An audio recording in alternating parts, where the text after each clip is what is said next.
Je me présente, voilà, je m'appelle Lagrenet Jimmy, je fais partie de l'église de Brest. Je suis avec l'église, un des premiers à être converti à l'évangile. Et donc le mouvement a commencé à partir de Brest. Alors je vais vous raconter comment ça s'est passé. Mon père c'était un des premiers chrétiens de l'église. En 1952, il s'était baptisé. Et donc il y avait ma famille, il y avait ma tante, mon autre tante, et puis il y avait 2 ans qu'ils étaient là. Et qu'ils ont passé par les eaux du baptême, donc à Saint-Marc. Donc j'ai vu après, mon père m'a fait voir par la suite, où c'est que ça s'est passé les baptêmes, et aussi où c'est qu'il y a eu les premiers baptêmes du Saint-Esprit. Le Saint-Esprit, donc là-bas au théâtre, à côté du théâtre, là, dans une petite maison dans la cave. Voilà. Et voilà, ça s'est passé comme ça. Et puis ensuite, il y a eu quelques réunions. Et donc, mon père m'emmenait souvent. Moi, on faisait partie beaucoup de. Parce qu'il n'y avait pas beaucoup de réunions à ce moment-là. Je faisais beaucoup partie de la réunion de monsieur. Non, c'était Michel Pelletier. C'était notre frère, il était là. Lui, il avait son église déjà. Il avait bâti déjà l'église à Brest, rue Neptune. Et donc, on allait souvent là-bas, voilà, à l'église. Et on écoutait. Et j'ai grandi comme ça, à un certain âge. Et mon père m'amenait souvent. Puis comme les années ont passé, à partir de 15, 13, 14, 15 ans, j'ai commencé, j'allais plus jamais j'ai plus été dans les réunions. J'ai tout laissé ça. Puis moi, je voulais pas y aller. Puis mon père, il allait toujours. Mais moi, non, je voulais pas du tout ça. Et j'ai grandi comme ça. Et puis après, ensuite, j'ai fait ma petite vie, comme tout le monde. J'ai été un peu dans le monde, j'écoutais le monde. Parce que non, faut pas oublier que nous, mon père avait un terrain à Brest, et puis donc on côtoyait les gens du voyage, donc mon peuple, et ensuite je côtoyais aussi les sédentaires. Alors ça fait que de 2 côtés, je voyais comment ça se passait les choses. Et tout en faisant ma vie comme ça, moi je me suis plutôt rapproché des sédentaires que des gens du voyage. Je me sentais beaucoup plus à l'aise. J'ai eu une grâce de Dieu que mon père nous a toujours envoyés à l'école, malgré que lui était illettré. Mais il nous a toujours envoyé à l'école parce que c'était primordial pour lui de savoir lire, principalement lire la parole de Dieu. Lui, c'était important. Et j'ai grandi comme ça, puis je ne voulais pas de Dieu pour ça. Après, j'allais plus du tout à la réunion, et donc j'ai fait ma petite vie. Et un jour, ça l'a frappé fort chez nous. Voilà. La Bible dit qu'il faudra le meilleur des fois de chez nous. Et puis un jour, à partir de 20 ans, chez mon père, là, sur la route de Saint-Marc, de Guipava, une voiture est venue, puis elle l'a accidenté. Donc mon père s'est endormi auprès du Seigneur. Quand je parle du mot endormi, chez nous, les chrétiens, le peuple chrétien, on sait qu'il est parti. Il est parti, il est décédé, il est mort. Alors, il était parti, et puis de là, vous savez, nous, le peuple de voyage, on est en deuil, on reste en deuil des fois assez longtemps, des fois ça dure 1 année, des fois ça dure 6 mois, des fois ça dépend de l'amour qu'on avait pour nos parents. Moi, je peux vous dire que mon père, moi, c'était la crème des hommes. C'était l'homme le plus gentil, il était connu partout. Il s'appelait Lagrenet Joseph. Il faisait partie de l'église, donc de l'église de son frère Michel Pelletier. Et de là, donc, j'ai commencé à aller dans les réunions à Brest. Mais je n'allais pas chez les gens du voyage parce qu'il y avait un point, c'est que connaissance des gens du voyage, et comme je suis un gens du voyage, je ne pouvais pas ressentir qu'il pouvait sortir quelque chose de bon des gens du voyage. Je ne pouvais pas ressentir ça, je connais mon peuple, je me connais, j'ai mon vécu. Et je voulais pas. Donc j'ai été dans. Il y avait une petite salle à Saint-Pierre, là, c'était Madame Colas qui tenait ça, la sœur Colas. Donc elle était là, puis c'était une ancienne bijouterie, et donc elle faisait des réunions. Alors les jeunes de chez nous, ils se rassemblaient souvent on allait là-bas, ils allaient là-bas. Et moi, vu que j'étais en deuil, qu'est-ce que j'ai fait? J'allais pas du tout pour le Seigneur, vous savez. C'est pas ça qui m'intéressait, moi j'en voulais pas du Seigneur. Moi, c'était pas ça. Et comme j'étais dans l'église là-bas, alors le frère, il y avait un jeune frère qui chantait là, il chantait un cantique, je peux vous le dire, il chantait « Je redeviens bébé pour aller au ciel ». Je me disais dans ma tête, moi, je disais, c'est pas possible qu'il est fou comme ça, redevenir un bébé pour aller au ciel, mais ça me dépasse, on ne peut pas comprendre ça. On ne peut pas comprendre ça. C'est au-dessus de l'être humain. Ça, il faut que ça vienne d'en haut pour devenir un bébé, pour recevoir cette nouvelle naissance qu'on a reçue de Dieu. Et je l'écoutais, et puis je me suis dit, mais il est fou. Et dans cette petite salle, là, il y avait une petite table, et puis sur cette petite table, là, il y avait des petits évangiles de Jean, de Jacques, de Luc, tout ça. Et puis je regardais, et puis je me suis approché, parce que je me suis approché de cette petite table-là, et qu'est-ce que j'ai fait? J'ai volé, donc j'ai pris un petit évangile de Jean. C'est comme ça que j'ai demandé. Si j'aurais demandé à la sœur, elle m'aurait donné, ça me fait un plaisir, une joie de me le donner. Non, non, mais on était comme ça. Pourtant, mon père m'avait enseigné de ne pas faire ça, de ne pas faire ci, de ne pas faire ci. Mais le péché était coulé dans mes veines, et mon père ne m'a pas appris à mentir, il ne m'a pas appris à être méchant, mais c'est en nous. Et ça, c'est pour l'humanité tout entière. Le péché est descendu dans le monde à cause d'Adam et Ève. Et ça s'est étendu sur toute la race humaine. Là, il n'y a pas de distinction de race. On ne fait pas question de race. Le péché, comme il vient, il prend tout le monde. On était pris dans ce là. Et donc, j'ai volé ce petit évangile-là. Et chez nous, j'habitais au Moulin Blanc. On était dans notre petite caravane, là, à ce moment-là, parce que mon père était parti auprès du Seigneur. Donc, j'étais avec ma mère qui était infirme. Et je lisais ce petit évangile. On lisait ça à la bougie. Je vous parle de ça il y a 50 ans, 60 ans de ça. Alors, comment on a commencé à dire ça? Et je disais, mais c'est pas vrai qu'il est bon comme ça. Il était gentil parce que mon père m'avait dit, moi, mon père, si tu connaissais, il me disait, si tu connaissais l'amour que j'ai eu pour nous, il est monté sur la croix, il est mort comme ça, comme ça, comme ça. Alors je disais à mon père, moi, avant qu'il parte auprès du Seigneur, mais je dis, mon père, je peux pas croire ça. Tu me demandes de croire à une chose qu'un homme qui a 2000 ans qui est mort sur une croix. Mais mon père, je suis pas fou. Mon père, je suis intelligent. J'étais à l'école, tout ça. Je peux pas croire des choses comme ça. Et je le considérais comme ça. Comme ça, parce que c'était ma vision à moi, comme ça. Et qu'est-ce qui s'est passé? C'est comme j'ai commencé à lire ça, je voyais de l'amour de Dieu, Dieu se manifester. Et là, c'est mon intelligence, parce que j'étais un peu intelligent. Parce qu'il n'y a pas beaucoup de gens là à cette époque-là. C'est gens de voyage qui savaient bien lire et puis bien écrire. Et moi, je savais bien lire, bien écrire. J'aurais pu passer à cette époque-là, c'était petit, mais mon certificat d'études, j'aurais pu l'avoir. Mais à 14 ans, j'avais abandonné l'école. Et quand j'ai vu l'amour de Dieu comme ça, à travers ce petit évangile-là, j'ai vu que c'était un homme qui était bon, un homme qui était gentil, un homme qui était plein d'amour, plein de compassion pour moi et qui m'aimait. Et puis quand je lisais, je voyais un peu ma vie qui était là. Alors qu'est-ce que j'ai fait? J'allais plus chez la soeur Colas, j'allais chez le frère Michel Pelletier. Et comme j'ai rentré chez Michel Pelletier, peut-être un mois après que mon père était parti pour du Seigneur, dès que j'ai rentré dans la salle, qu'est-ce qui s'est passé? C'est que dès que j'ai rentré, j'ai vu un homme en face, il était sur le pupitre en train de prêcher, et je me suis dit dans moi, dès que j'ai rentré dans la salle, je dis, il se passe quelque chose, il y a quelque chose qui se passe là. Parce que ça émanait tellement du frère Pelletier, et cette bonne atmosphère qu'il y avait spirituelle dans cette salle, rue Neptune, parce que après j'ai quand même suivi, et il fallait qu'à cette époque-là, on se mettait à genoux, on mettait la chaise devant nous, et on était à genoux, et puis on priait. Et tout le monde était en prière comme ça. Le frère aussi était en prière, Michel. Il était là.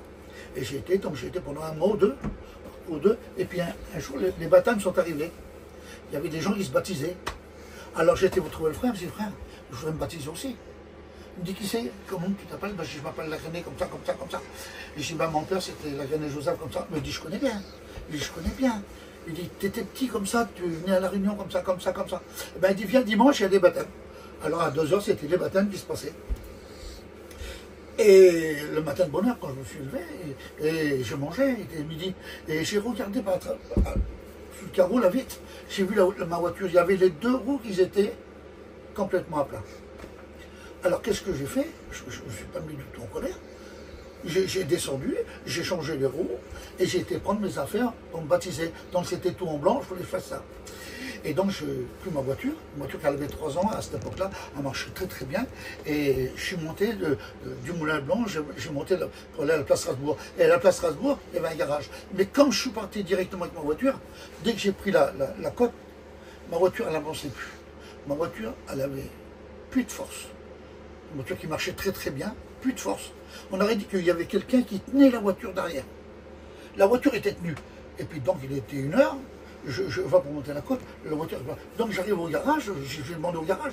Donc j'étais au garage à côté, je me suis dit, je ne peux pas regarder ma voiture. Ben il dit si, il a regardé, il était là, il travaillait, il était 1h, 1h30, il était là. Et puis donc il a regardé, il dit, la voiture elle n'a rien. Mais je ne pouvais pas la mettre en route. Elle ne se mettait plus en route. Donc ça a duré, je vais vous dire, peut-être jusqu'à 2h, 2h30, et je me suis mis en colère. J'ai dit, mais c'est pas possible. Alors j'ai insulté le diable. J'ai crié sur le diable, j'ai dit, c'est le diable qui veut pas, c'est le diable ceci, c'est le diable cela. Et donc il était 3 jours, c'était fini. Mais je ne savais pas, moi, que c'était pas le diable. Mais non, c'était Dieu qui ne voulait pas que je me baptiser. Vous allez dire, c'est bizarre ça. Comment ça se fait qu'un homme que Dieu ne veut pas qu'il soit baptisé? Ben oui, parce que mon cœur n'était pas prêt. J'avais reçu la connaissance de connaître la parole de Dieu avec mon intelligence, mais mon cœur de pierre, ce cœur-là, avec ce cœur de pierre qu'on ne peut pas recevoir la parole de Dieu. C'est pour ça que j'ai compris après à travers les Écritures, pourquoi qu'Israël, la loi était gravée sur des tables de pierre. Et ils n'ont pas pu tenir. Ça a eu un temps, ils repartaient, mais ils ne revenaient pas. C'était toujours, c'était pas du congrès, c'était pas comme ça. Et là, j'ai compris les choses comme ça. Je dis, Seigneur, ben, c'était toi qui ne voulais pas qu'il me baptise. Je dis, c'est toi qui ne voulais pas qu'il me baptise. Et donc, j'ai resté comme ça. Ben, je dis, je fais ma vie, puis j'ai resté pendant 3 ans et demi comme ça. Alors après, de Brest, c'était plus Brest qui m'intéressait, parce que j'étais un homme un garçon qui bougeait pas mal. Alors après, j'étais à Paris. Et à Paris, j'habitais à côté de la place de l'Étoile. J'étais dans un beau quartier. Le soir, j'allais me promener, j'allais dans les plus beaux, dans les restaurants. Je dansais avec François de Gaulle. J'étais un homme de vie, de brin, comme ça. Mais je ne cherchais plus Dieu. Hein. Mais c'est pour ça, après, quand j'ai lu les Écritures, la Bible dit qu'il s'est fait connaître à celui qui ne le cherche pas. Je ne cherchais plus Dieu, mais Dieu ne m'avait pas oublié. Et un jour, c'est pour ce jour-là, on appelle ça le tout à coup de l'Évangile, un jour, un matin de bonne heure, il était 8 heures, je me suis réveillé, comme d'habitude, mais en étant réveillé, je ne me levais pas du lit avant 2 heures de l'après-midi, ou 3 heures de l'après-midi. Mais là, ce matin-là, je me suis élevé, et je me suis habillé, comme tout le monde, et puis, là, je suis parti. Je n'étais pas un gars à partir, mais non, mais là, il faut que je parle. Je ne savais pas que ce jour-là, j'avais rendez-vous avec Jésus. Je ne savais pas, moi. Mais c'est pour ça qu'il nous appelle. Il nous appelle. Il m'a appelé ce matin-là. Et je suis parti dans Paris, et je suis sorti devant la bouche du métro, et devant cette bouche du métro, là, il y avait un grand marché. C'était un marché qui faisait 50 mètres, 60 mètres sur infini, peut-être 500 mètres. Et là, j'ai commencé à marcher, puis je regardais à droite, à gauche, et puis il y a un petit garçon, un petit personnage. Quand je pense à ça, je pleure encore. Parce qu'à travers ça, j'ai vu tellement l'amour de Dieu. J'ai compris l'amour de Dieu. Et puis je l'ai regardé. Il n'était pas grand, vous savez, il faisait peut-être 1m60. Puis à cette époque-là, j'étais un garçon qui était costaud comme un. Il est venu, je me suis mis à gauche, il s'est mis à gauche, je me suis mis à droite, il s'est mis à droite. Fin du compte, il était juste devant moi. Il m'arrivait là, et je le regardais. Et vous savez ce qu'il m'a dit? Il m'a dit une chose que je ne peux pas comprendre. C'est pour ça que comme ça vient de Dieu, ça vient de Dieu. Il m'a dit, tu sais, pour tout le mal que tu fais, un jour tu passeras devant Dieu. Alors je l'ai regardé comme ça. Je dis, c'est un fou. J'ai pensé tout de suite, c'est un fou. Qu'est-ce qu'il me dit là? Alors, vous voyez, selon ma coutume, ma pensée, puis mon vécu, je voulais reculer pour lui faire du mal. Et comme j'ai reculé, il s'est remis dans moi. Mais il dit, c'est vrai, t'es méchant, tu fais du mal, tout ça. Mais je vais te dire une chose, tu ne l'empêcheras pas de t'aimer. Et puis je l'ai regardé, je me suis dit, c'est pas possible. Alors je l'ai pris sur le côté de l'épaule comme ça, et je l'ai poussé, il a tombé par terre sur moi là. Il a tombé par terre, et puis je le regardais. Il dit, tu ne l'empêcheras pas de t'aimer. Parce que ses mains ont été percées, ses pieds ont été percés, son côté, c'est pour toi qu'il est mort. Et à ce moment-là, ces paroles qui ont été dites, ces 4-5 paroles qui ont été dites là, une puissance que je ne connaissais pas, que je n'avais jamais expérimenté de ma vie, une puissance qui venait d'en haut est tombée sur moi. Et j'ai senti que j'étais écrasé, ça m'écrasait, le péché était sur moi, Dieu me montrait que j'étais un pécheur.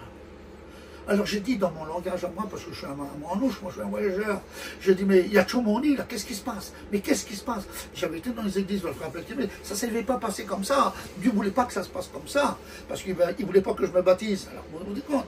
Mais là, j'ai senti cette puissance qui a tombé sur moi, et cette puissance qui était sur mes épaules, qui m'écrasait. Et je disais, moi, il y a Tchoumoni, il se passe quelque chose, il y a quelque chose. Et puis je voulais m'en aller, c'est comme si j'avais peur. Et je voyais le petit garçon qui était par terre, et il me disait, tu ne l'empêcheras pas de t'aimer. Et tu passeras devant lui. Alors qu'est-ce que j'ai fait? J'ai pris vite, je suis rentré à la bouche du métro, et je suis monté où j'habitais, à la place de l'Étoile. Et je voyais Paris devant moi, et j'étais à genoux. Le Jimmy qui ne s'avait jamais mis à genoux, le Jimmy qui n'avait jamais prié, qui n'avait jamais rien fait de ça. Mais j'avais prié, je sais Pelletier à genoux, mais c'était pas vrai, c'était pas, ça sortait pas de mon cœur, c'était dans mon esprit. Mais là j'étais à genoux, puis je pleurais. des larmes coulaient de mes yeux. Et ces larmes-là m'ont montré que j'étais un homme qui était sale. Tout mon corps était sale. Mon sang, tout mon adore, à cause du péché d'Adam et Ève qui était rentré en moi. Et là, j'ai commencé. J'étais à genoux. Et je pleurais. Et le Saint-Esprit, parce que le Saint-Esprit parle. J'espère de tout mon cœur qu'à travers ces paroles qui vont être dites, que ça va toucher votre cœur. Parce que c'est un moyen pour toucher votre cœur. Moi, par une parole, mon cœur a été touché, mon cœur a été brisé. J'ai compris l'amour de Dieu. Parce que dit des fois, j'ai compris, mais on n'a rien compris. Parce que comme on a compris, on n'est plus la même personne. Et là, à ce moment-là, j'ai dit à Dieu, mais je dis, Seigneur, qu'est-ce qu'il faut faire? Parce qu'il faut savoir, qu'est-ce qu'il faut faire pour être sauvé? C'est comme ça qu'on comprend, quand l'histoire nous parle de l'eunuque, qu'est-ce qu'il faut faire? Ben, celui qui croira, qui sera brisé, soit sauvé. Ça, je ne le comprenais pas beaucoup, mais après je l'ai compris. Et là, quand je dis qu'est-ce qu'il faut faire, et une voix s'est fait entendre à mon esprit. Et je vous dis la vérité. Dieu me dit, regarde à droite. Et j'ai regardé à droite. Et j'ai vu un crucifié. Il était sous la croix comme ça, crucifié comme ça. Je ne voyais pas sa tête. Et là, il était là. Et puis l'Esprit me parlait. Et elle me disait, lui, pardonne ton péché. Lui, pardonne ton péché. Et là, je peux vous dire que c'est la vérité. J'ai dit, Seigneur, je te demande pardon. Et à l'instant que j'ai dit pardon dans mon cœur, un cœur sincère, qu'est-ce qui s'est passé? Mes larmes ont changé. C'était plus des larmes de péché, mais c'était des larmes de joie. J'avais rencontré ce merveilleux Jésus. Ce magnifique Jésus, celui qui avait donné sa vie pour moi. C'était personnel, c'était une affaire entre lui et moi. L'homme n'a pas pu faire ce que j'ai dû faire. Moi, il fallait que ça se passe comme ça. Et je me dis pardon. Et puis ça a duré peut-être une demi-heure, je ne sais pas moi. Et puis d'un seul coup, tout s'est passé. Plus rien, plus rien. Il n'y avait plus rien qui se passait. Mais il y avait une chose qui s'avait fait passer, c'est qu'ils avaient fait connaître à moi. Il m'a fait connaître mon péché. Et il m'a fait connaître qu'il pouvait me pardonner. Que c'était lui seul qui pouvait me pardonner. Il n'y a pas d'autre homme que Jésus qui peut nous pardonner. Aucun prophète, le plus grand des prophètes, ne pouvait pas nous pardonner. C'est pour ça que le salut ne vient pas des hommes, ça vient de Dieu. Le plus beau cadeau qu'il dit, c'est Jean 3,16. Vous la connaissez, l'histoire de Jean 3,16. Hein, car Dieu a tant aimé le monde qu'il a donné son Fils unique. Afin que quiconque c'est vous, c'est moi, croit en lui, mais qu'il est point, mais qu'il a la vie éternelle. Et ce jour-là, je peux vous dire, l'esprit était parti, il n'y a eu plus rien, mais le Jimmy, là, il avait compris. Parce que, voilà, j'avais des... Moi, je ne vais pas rentrer dans les grands détails, parce que ça ne rapportera rien. Mais après, à une certaine heure, il y a mes copains, mes copines, qui étaient là. Je dis, je vous en supplie, donnez-moi l'argent. Donnez-moi l'argent pour partir. Je ne peux plus rester dans ce lieu. Dieu m'avait montré que c'était un lieu qui n'était pas bon, c'était un lieu de péché et que je vivais là-dedans. Mais je ne pouvais plus rester comme ça parce qu'il avait touché mon cœur. Il avait enlevé mon cœur de pierre et il m'avait mis ce cœur de chair. Et avec ce cœur de chair, je pouvais aimer. Je pouvais aimer Jésus, je pouvais aimer Dieu, je pouvais aimer le Saint-Esprit et je pouvais aimer mon prochain. Alors je ne voulais plus lui faire du mal. Je ne pouvais pas être comme ça. Alors ils m'ont donné les sous, à cette époque-là c'était 250 francs en francs. Hein, c'est parce que ça s'est passé quand même en 74. En 74. Et donc je suis venu à Brest. Et j'ai dit à partir d'aujourd'hui c'est fini. J'adorais danser. J'adorais boire. J'adorais fumer. J'étais un homme comme ça. J'étais pas un bandit. J'aimais la vie du monde. Et quand je suis revenu à Brest, que Dieu m'avait transformé, j'étais plus le même. Donc je dis Seigneur, je suis à Brest, je me marie, je ne sors plus, je ne fais plus rien de mal. Pourquoi? Ben, c'était simple, parce que j'ai cherché le bonheur dans le monde. Mais le monde n'a pas pu me donner le bonheur. C'est pour ça que le seul qui peut nous donner le vrai bonheur, c'est pour ça qu'on m'envoie des artistes d'Alida, tout ce que vous voulez, Patrick Devers, puis tout, ils sont tous suicidés, Mike Brown, le grand Mike Brown. Eh bien, je vais vous dire, moi, il fallait que je sois habillé comme Mike Brown, il fallait que je sois le Mike Brown, je faisais 1m75, il fallait tout pareil, j'étais comme ça, moi, c'était mes idoles, j'aimais bien Elvis Presley, les chanteurs comme ça, c'était ma vie, ça. Je passais des heures à les écouter. Eh bien, comme je suis venu à Brest, j'avais trouvé la perle de compris. Tous les autres, c'était zéro. Tous les autres ne comptaient pas. Rien. Ça a fait le sujet de ma joie. Ça fait 50 ans que j'appartiens à Jésus. 50 ans. Et s'il faudrait le faire encore tout de suite, Ben, je le fais encore tout de suite. J'ai jamais trouvé un bonheur comme ça. C'est pas un homme qui, au bout de 50 ans, qui vous fait pleurer. Non, c'est le Saint-Esprit qui nous fait pleurer. Et c'est pour ça que je rends grâce à Dieu. Je rends grâce à Dieu et je rends grâce à Jésus que le Saint-Esprit prend dans la parole de Dieu et qu'il transmet à des hommes pour nous le transmettre à nous. C'est une grâce. Mais non, j'ai 73 ans. J'ai 73 ans et je sers Dieu de tout mon cœur. Et dans ma vieillesse, je l'aime encore plus et je pleure encore plus. Je pleure pour Jésus, je pleure pour Dieu et je pleure pour les âmes. Parce que son cœur a été changé. Il n'y a pas de... Là, il n'y a pas de race. Comme on a connu Jésus, il n'y a plus de race. Les races sont tombées. Vous savez, le pape voyageur, c'était un homme... pour lui, c'était le meilleur. C'était le plus beau, c'était le meilleur, c'était tout. Mais quand Jésus est venu... Ben, quand je regarde les gens maintenant, quand je regarde les personnes qui sont... Je vois des âmes perdues. Je vois des âmes qui ont besoin de Jésus. Je vois des âmes que Dieu a donné sa vie, son Fils pour eux. Je peux vous dire, et puis je peux rendre grâce. Je rends grâce aussi à chez nous, parce que notre église, au démarrage, on n'était pas des dizaines et des dizaines, vous savez, hein, il y a 50 ans de ça. Ben oui, mais avec la grâce de Dieu, avec la grâce de Dieu, et ben la parole de Dieu a été annoncée parmi le peuple voyageur. Pas que par moi, hein, parce qu'il y a plein de frères. Il y a des frères qui étaient avec moi, puis d'autres, il y en a plein. Il y avait plein. La parole de Dieu est annoncée. Et maintenant, on est dans une église, et puis on est à 400 dans l'église. Dieu a fait grandir cette œuvre. Parce que c'était une œuvre de Dieu. C'était une œuvre. C'est pour ça que je vous ai parlé de la rue Neptune, mais il y a l'église de Brest, 79 rue Jules Lesven. C'est l'église où c'est qu'on presse l'évangile. C'est là où c'est qu'il y a une petite église, vous verrez en face du lycée de Kérichen, c'est marqué l'espoir. L'espoir pour tous les hommes, pour toutes les personnes, pour tous les êtres humains. Que vous soyez riches, que vous soyez pauvres, que vous soyez clochards, que vous soyez tout. Dieu vous aime. Que vous soyez la dernière des filles, le dernier des garçons. Dieu vous aime. Et lui peut vous apporter cet espoir. Et nous, c'est 22 rue de l'Eau-Blanche. On a notre église. Vous êtes invités cordialement à venir.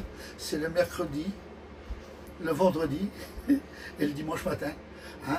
Si vous êtes libre de venir écouter. Si vous voulez écouter de la guitare, des gens, des témoignages, des chants, eh bien, vous êtes accueillis cordialement pour venir chez nous. Ou soit vers notre frère, rue Jules Lesven. Que le Seigneur vous bénisse. Amen.